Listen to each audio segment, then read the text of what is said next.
que no me avergüenzo del evangelio, porque es, ¿qué dice?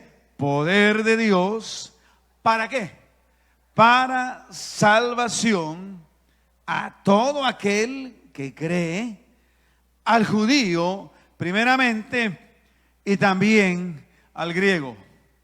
Y antes de entrar al pasaje en sí, tenemos que ver a quién se lo está escribiendo Pablo. Esta palabra la escribió Pablo, el apóstol Pablo, a la iglesia en esa gran ciudad, que todavía es una gran ciudad, es un referente mundial, Roma. El Señor, Pablo, le escribe esta carta de parte del Señor a los romanos. Y si lo quisiéramos poner dentro de nuestros tiempos, el Señor le escribe esta carta a los neoyorquinos, ¿verdad? En aquel tiempo, Roma era la capital del Imperio Romano, del mundo conocido. Hasta ese momento, Roma era la capital. ¿Y cómo le dicen a Nueva York? Pues la capital del mundo, ¿verdad? Y ciertamente lo es, en muchas formas. Es decir, es una ciudad sumamente importante, es una ciudad muy poderosa, es una ciudad religiosa en diferentes formas, es una ciudad, pero también es una ciudad sumamente pervertida.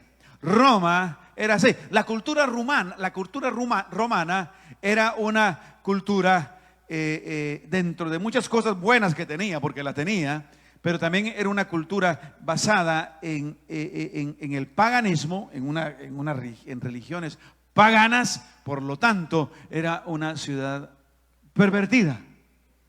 Todo aquello, toda la humanidad en aquel tiempo y en este tiempo que no basa su fe, su palabra en este libro,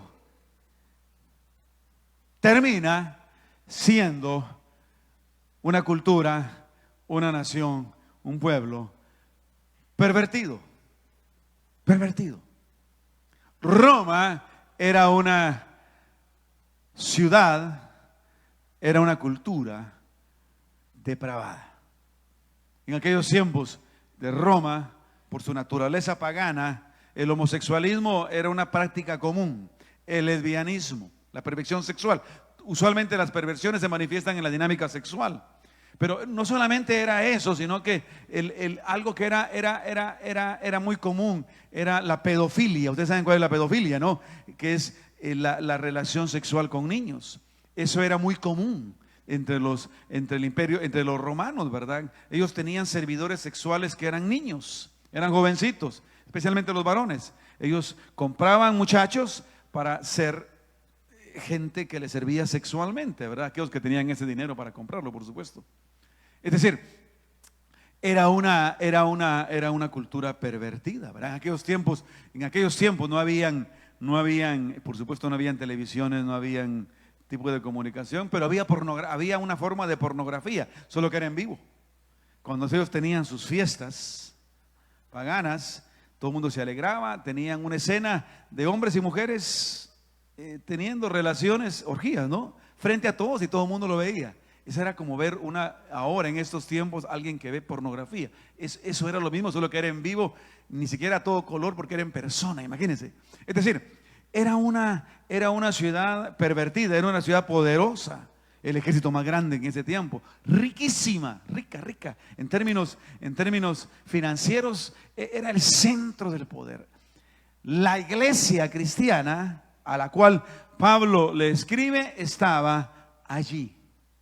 Es decir, si nosotros creemos que ahora nosotros estamos viviendo en un tiempo de perversión, bueno, esto es un kindergarten comparado a lo que la iglesia cristiana primitiva, la iglesia que se inició, los primeros cristianos, les tocó vivir.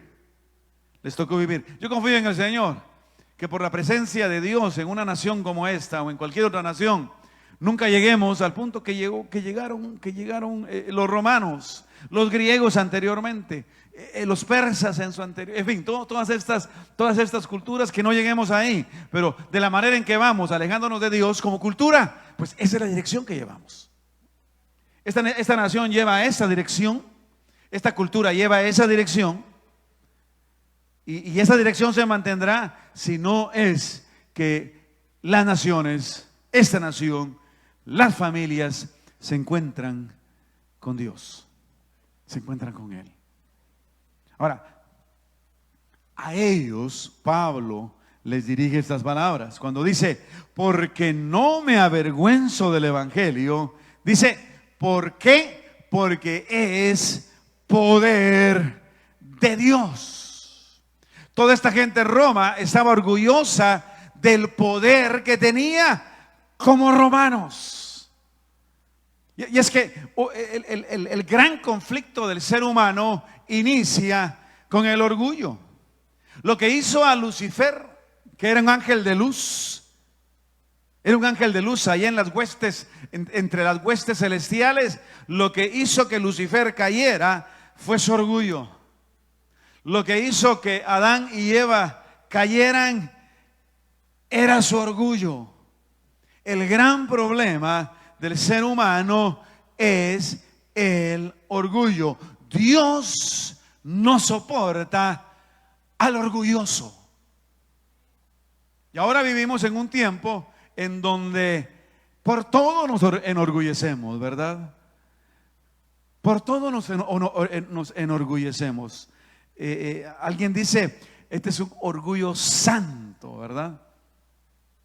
No sé si realmente esa palabra estará bien aplicada, pero yo creo que el Señor no nos manda a ser orgullosos en nada, ni siquiera en aquellas cosas buenas que podamos hacer. En una ocasión nada más el apóstol dice: si en algo me debo orgullecer, es en Cristo. Si en algún momento nos vamos a enorgullecer, que sea en Cristo, que sea en Él, pero no en absolutamente nada de lo que nosotros seamos o nosotros alcancemos. ¿Por qué? Porque ese es el gran problema del ser humano. Les decía a los jóvenes la semana pasada, en cuanto estábamos viendo por cierto, aquí tenemos a Abdías, ¿verdad? Estamos viendo la semana pasada con los jóvenes al profeta Abdías, ¿verdad? En donde la profecía de Abdías era precisamente reclamándole a sus vecinos de Edom su orgullo. Los vecinos de Edom, los edomitas, vivían en una peña, protegidos, donde ellos se sentían seguros, y desde ahí atacaban a los israelitas. El profeta Abdías entonces les reclamaba el orgullo y les decía: de donde ustedes están, el Señor los va a bajar. ¿Recuerdan ustedes cómo en Proverbios el proverbista nos recuerda de que Dios no soporta los ojos altivos? El Señor vino a enseñarnos a ser humildes y a gloriarnos en Él. Dice: porque no me avergüenzo del evangelio, porque es poder de Dios. Mira, de la misma manera, nosotros estamos viviendo en medio de una generación como la que vivían allá los primeros cristianos en Roma, que pudiera ver el evangelio, y todos los que creemos en Él como algo vivimos en una generación en donde, de la misma manera que los romanos veían a los cristianos como débiles, nosotros vivimos en una generación en donde aquellos que no conocen a Cristo nos pudiesen ver también como débiles. Pero Pablo, en una realidad, en un contexto así, dice: yo no me avergüenzo de lo que Dios ha hecho en mí. No me avergüenzo del evangelio, dice, porque es poder de Dios. Ahora, ¿para qué es poder?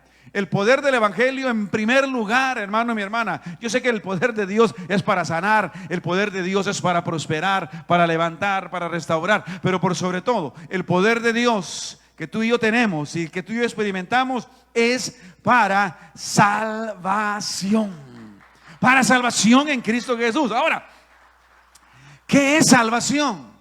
¿De qué somos salvos? En los años 60 y 70 surgió un movimiento que decía Cristo es la respuesta. Y recuerdo que había una canción así, en inglés y en español, que decía Cristo es la respuesta para el mundo hoy. Como Él no hay otro. Y en fin, así va la canción. Pero en una ocasión alguien que no creía en Dios le preguntó al que escribió la canción Cristo es la respuesta. Y él preguntó, ¿cuál es la pregunta? Si Cristo es la respuesta, ¿cuál es la pregunta? Y la pregunta, hermano y mi hermana, es el destino del ser humano, es la vida del ser humano. Y el ser humano, desde el momento que cayó en aquel huerto del Edén, por nuestros primeros padres, Adán y Eva, el ser humano, desde que nace bajo condenación. Entonces la gran pregunta es esa: ¿cómo ser salvo de esa condenación? Ahora, cuando hablamos de salvación, tú y yo necesitamos entender que la salvación que tú y yo encontramos en Cristo nos sirve para salvarnos en 3 dimensiones particulares. La primera, el Señor nos salva de nuestro pasado. El Señor nos salva de nuestro pasado. ¿Y cuál es nuestro pasado? Nuestros pecados. Mira, para ser salvo, para nacer de nuevo, para conocer al Señor, para sentir y saber nosotros que nuestro nombre está escrito en el libro de la vida, necesitamos, en primer lugar, reconocer que somos pecadores y que necesitamos arrepentirnos de ese pecado. Y que al momento de que nos arrepentimos de ese pecado y pedimos perdón a Dios en el nombre de Jesús por nuestros pecados, recibiremos perdón de esos pecados. De tal manera que tú y yo somos libres de todo pecado que hayamos podido cometer. Yo no sé cómo fue tu vida. Yo no sé cómo fue tu vida. Tal vez hoy te podamos ver así casi con alitas de ángeles, ¿verdad? Pero tal vez tú fuiste una persona terrible. Fuiste una persona terrible. Yo no sé cómo fue tu vida. O tal vez no. Tal vez tú eres una persona buena, pero lo cierto es que aquellos que parecían buenos o aquellos que parecían malos, todos hemos pecado. Romanos 3:23 más adelante nos lo dice, por lo que todos hemos pecado, todos, dice, estamos destituidos de la gloria de Dios. Es decir, no hay un ser humano sin pecado. Recuerda los pecados que tú cometiste. Recuerda los pecados por los cuales tú te arrepentiste. Ahora déjame decirte una cosa. Si tú realmente has puesto tu confianza en el Señor, si tú verdaderamente has nacido de nuevo, tú eres libre y salvo de todos esos pecados. El Señor dice que todos esos pecados que te perdonó a ti y me perdonó a mí, todos ellos los ha echado al fondo del mar. Vivimos en un tiempo en donde la gente sufre de mucha depresión, de muchos traumas. En estos tiempos, si quieres tener una profesión que probablemente siempre vas a tener trabajo ahora, pues estudia terapia. Sé un terapista emocional. Todo mundo tiene ahora un terapista. Todo tiene alguien. Todos van a ver a un psicólogo. Todos van a ver a un consejero. Y yo no digo que está mal, está bien. Pero cuando todo el mundo está en eso, es que hay un problema. Y el problema, hermano y mi hermana, cuando tú y yo sufrimos de depresión, cuando tú y yo sufrimos, bueno, yo no sé, de todas esos desajustes emocionales, es porque hay una carga en nosotros que nos culpa. Ahora, déjame decirte, Dios, por medio de Jesucristo, te ha hecho libre de esa culpa. Tú no tienes que vivir más en tu pasado. Tu pasado no debe de determinar tu presente ni tu futuro. Dios te llama a ser feliz. Por eso al principio les dije, Dios quiere que tú y yo seamos felices. Tú y yo no tenemos que tener una carga la cual el Señor ya tomó y de la cual tú y yo somos libres. Entonces, cuando el Señor nos da salvación, nos da en primer lugar salvación de nuestro pasado. Ahora, probablemente en nuestro pasado, lo que hicimos, de lo cual ya nos arrepentimos, tenga sus consecuencias. Si en el pasado tú despilfarraste todo el dinero que tenías y te metiste en deudas, lo más seguro es que tengas que pagar esas deudas. Eso es así.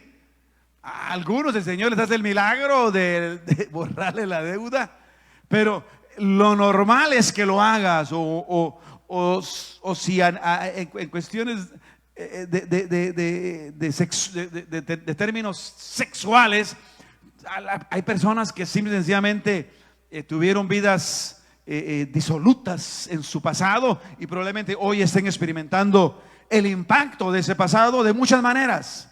Pero lo que sí tienes que estar tú seguro es que de todo ese pasado, aunque hoy estés experimentando impactos y efectos de ese pasado del cual tú tengas que resolver, déjame decirte, de lo que tú tienes que estar seguro es que no tienes que cargar más por esa culpa. Dios te ha perdonado, Dios te ha salvado de tu pasado. No lo traigas a la memoria, no lo traigas. Si el Señor ya te perdonó, eres libre. ¿Recuerdan ustedes cuando al Señor le presentaron a aquella mujer adúltera?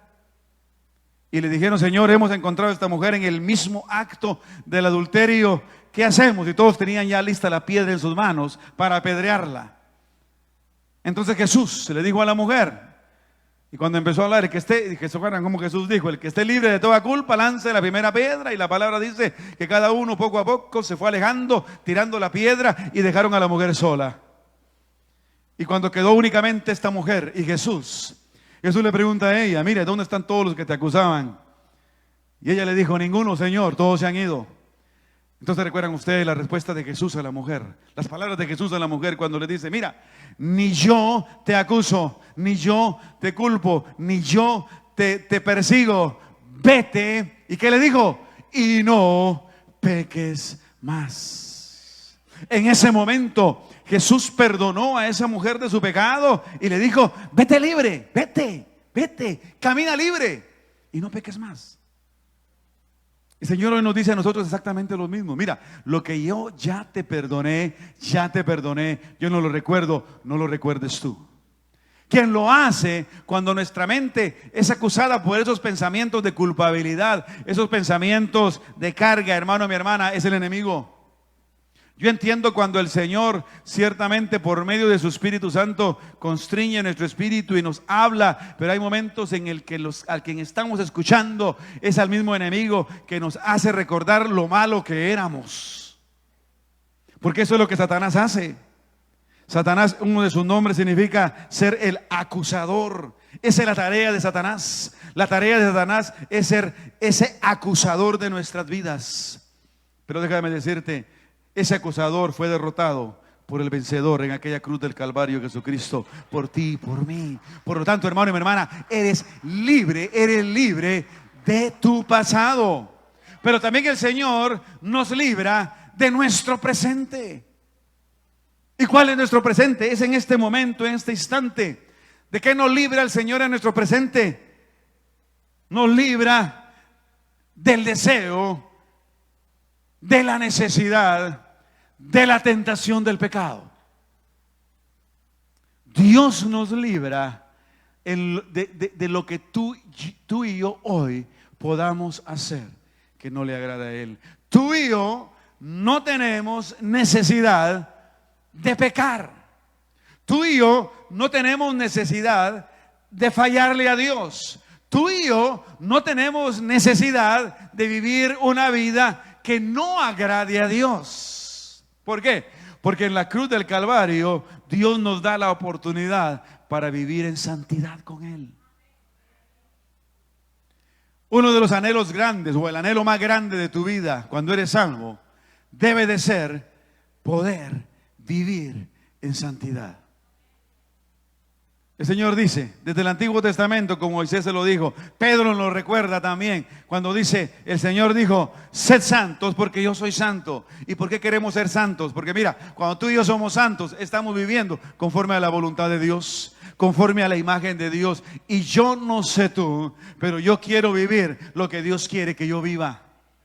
Entonces, cuando tú y yo somos salvos de este presente, de condenación, de pecado. Cuando tú y yo somos salvos en nuestro presente, Dios nos salva de aquello que no le agrada a Él. Somos salvos de nuestro pasado y también somos salvos de nuestro presente, para que podamos vivir una vida que le agrada a Él, una vida de victoria. La vida que le agrada al Señor para cada uno de nosotros es una vida de victoria. Es una vida en la cual tú y yo podamos todas las mañanas levantarnos y sentirnos contentos. Levantarnos y sentirnos animados. Por eso, hermano y mi hermana, y no juzgo a nadie, todo aquel que pueda padecer de depresión en su vida. Tal vez aquí hay alguno que padezca de depresión, padezca de ese constante espíritu de tristeza. Y déjame decirte, lo que tú necesitas es poner toda tu confianza en Dios. Tú necesitas poner toda tu confianza en el Señor y decirle, Señor, aquí estoy. Aquí estoy. La depresión y el cristiano no caminan de la mano. Un cristiano deprimido es contradictorio. Yo no digo que no pase. Yo no digo que si hay algún cristiano deprimido pierde su salvación. No estoy diciendo eso. Pero es contradictorio. Porque cuando tú y yo estamos caminando en el Señor en nuestro presente, hermano y mi hermana, tú y yo vivimos en ese poder que Pablo decía. Cuando decía, porque no se avergonzaba del evangelio. ¿Por qué? Porque ese evangelio era y es poder de Dios. Poder de Dios. Todos pasamos por circunstancias adversas en la vida, difíciles. Pero déjame decirte, Dios está con nosotros. ¿Cuántos creen que Dios está con ustedes? Entonces, si crees firmemente que Dios está contigo, vívelo. Vívelo. Que se te note que caminas con el Señor. Que se note que caminas con Él. ¿Y cómo se nota eso? Bueno, yo creo que Gálatas nos dice claro en los frutos del Espíritu, ¿no? Gozo, paz, paciencia, amor, benignidad, bondad, mansedumbre, fe, templanza. El que camina con Dios vive en paz, vive gozoso, vive en poder. Porque el que camina con Dios, para Él, como Jesús dijo, no hay nada imposible. El que camina con el Señor, camina en el poder de Dios. Imagínense ustedes qué es caminar en el poder de Dios. Los romanos se mofaban de que ellos caminaban en el poder del imperio romano. Muchos en esta nación se ufanan de caminar en el imperio, con el poder del imperio americano. Mira, yo siempre le digo a la gente, a mí este país siempre me encantó. Hay algunos que decían, yo en Estados Unidos ni loco, decían. Yo era lo contrario. Yo decía, Señor, ¿cuándo me mandas a Estados Unidos? Y el Señor me trajo acá. Y aquí estamos. Y amo esta nación, respeto esta nación, valoro esta nación. Pero déjame decirte una cosa. No confío en esta nación. Porque mi confianza está puesta en aquel que es más poderoso que esta nación, que es más fuerte que cualquier poder y sistema humano puede existir. Mi presente no lo tengo vendido a esta nación, o a cualquier nación, o a cualquier condición, o a cualquier cuenta bancaria, o a cualquier situación. Mi confianza, mi corazón, lo tengo totalmente entregado a aquel que es capaz de hacer todas las cosas y aquel que fue capaz de dar su vida por mí y salvarme. Por eso yo puedo caminar todos los días de mi vida con esa confianza plena de que aunque tenga problemas, el Señor me sacará adelante. Por eso, hermano, tú que me escuchas, hermana, tú que me escuchas hoy, no importa, de veras, y créemelo, no importa cuál sea tu situación, no importa cuál sea tu problema, tú debes de poner toda tu confianza en el Señor. Tú debes de descansar completamente en Él. Si quieres ser victorioso, tienes que entregar toda tu confianza a tu Señor. Es la única manera de poder ser victorioso. La depresión y el cristiano no van de la mano. No van de la mano. La depresión y el cristiano va de la mano, pero el cristiano va de la mano, pero con la victoria en Cristo Jesús. Tú y yo, como Pablo también decía más adelante, tú y yo somos más que vencedores. Entonces el Señor nos salva de nuestro pasado, el Señor nos salva de nuestro presente, pero el Señor también nos salva de nuestro futuro. Mira, algún día todo esto terminará. Todo esto. Y si esto no termina pronto, algún día tú y yo terminaremos. La semana pasada mi papá estuvo cumpliendo 91 años y le doy la gloria y la honra al Señor por eso. Y le pido al Señor que le dé muchos años más de vida en salud. Pero el tiempo de mi padre está en las manos del Señor. Mi tiempo también. Yo le decía, yo siempre me agarro de esto, mira, el Señor determinó la vida del ser humano en 120 años. Él la determinó en 120 años. El Señor le dijo a Noé, después del diluvio, la vida del hombre serán 120 años. Ahora, el que dijo que la vida del hombre son 70 y 80 con dolor, fue Moisés. Y está bien. Seguramente Moisés, por la experiencia que él podía ver, dijo, bueno, la vida del hombre son 70 y 80 con mucho dolor. Pero adivina cuántos años vivió Moisés. 120. Oye, dice la palabra que Moisés llegó a los 120 años entero. Wow. ¿A quién le gustaría llegar a los 120 años entero? Ah, eso sería maravilloso, ¿verdad? Bueno, mira, el Señor dijo, la vida del hombre será después del diluvio, y de ahí no dijo más de edad el Señor directamente, como se lo dijo a Noé. Son 120 años, agárrate de eso, agárrate de eso. Dile, Señor, Señor, dame 120. Amén. Pero de igual manera, 70, 80 o 120, si Cristo no viene antes, todos terminarán nuestra vida, todos terminaremos acá. Y cuando el Señor nos salva, quiere asegurarse de que nuestro futuro esté asegurado. El Señor nos salva cuando aquel día en que Él venga, cuando Él nos lleve, mira, algún día el Señor nos levantará. ¿Cuántos creen eso? Si no nos hemos muerto, antes de eso pasa algún día, y yo en mi corazón siento que va a ser pronto, el Señor nos levantará. Yo me quiero ir con Él.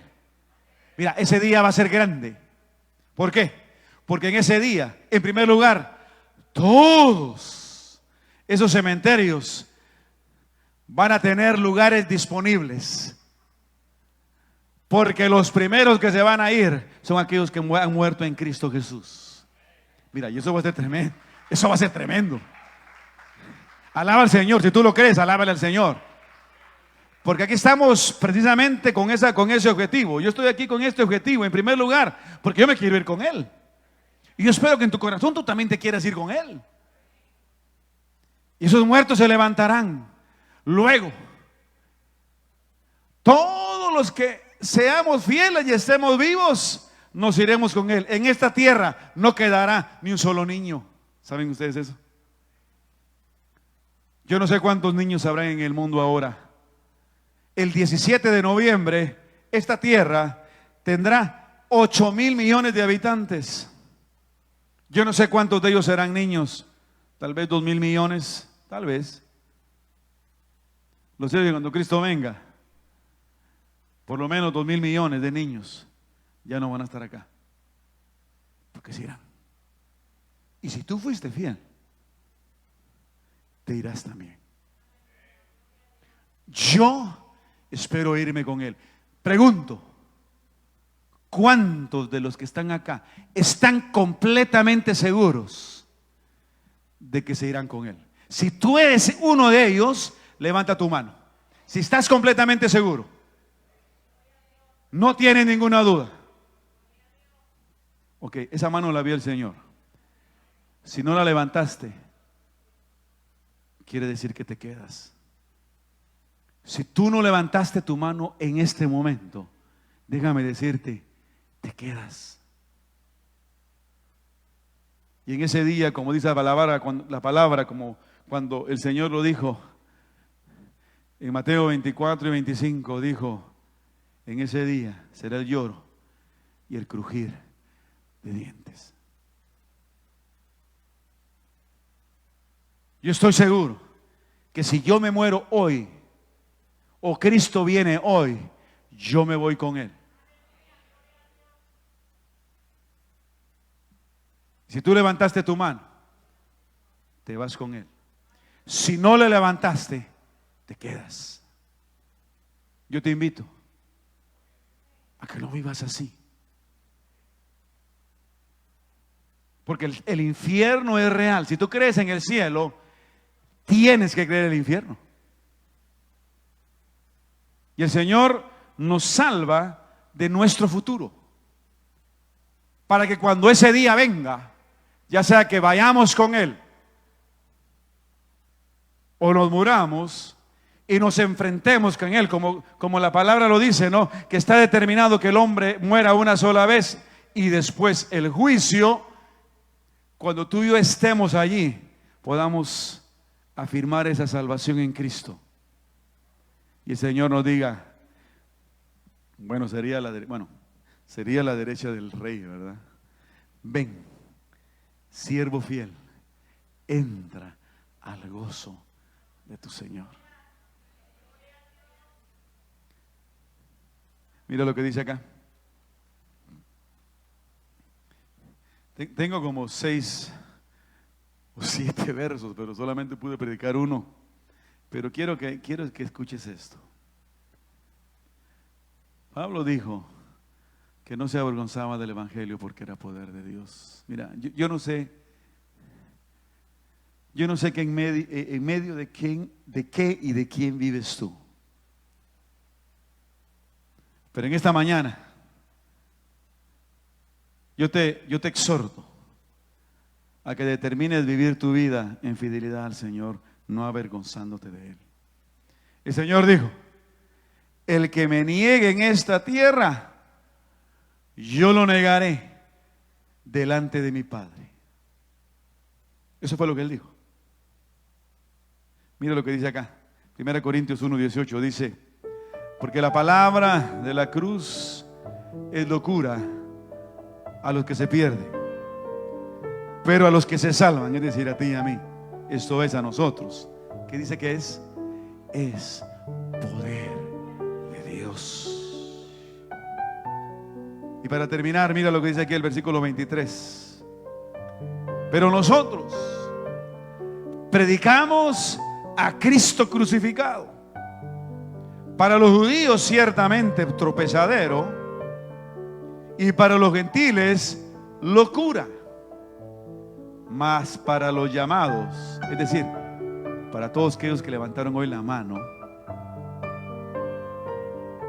para los llamados, así judíos como griegos, chapines, colombianos, ecuatorianos, venezolanos, puertorriqueños, dominicanos, lo que fuese, Cristo, poder de Dios y sabiduría de Dios. El llamado es claro, el llamado es cierto.